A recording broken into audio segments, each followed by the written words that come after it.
I don't know. Yeah, you can only describe it as awe.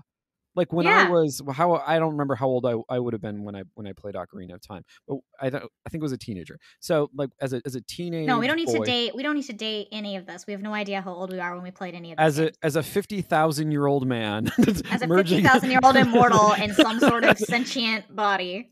yeah, as one of the elder gods emerging onto Hyrule Field, I felt this sense of real awe, and like it was.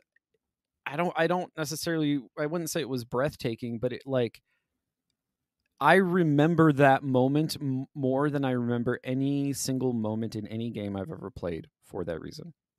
Yeah, and I think we should have taken a moment of silence there, so I apologize for rudely interrupting that moment of Nah, it's fine. silence. I will say that for me, Horizon Zero Dawn was so impactful and actually propelled my career into more of a UI UX team from one of my first AAA jobs, simply because the way in which that UI was a part of the character. Yeah. And this is sometimes called diegetic UI, even if it is or it isn't.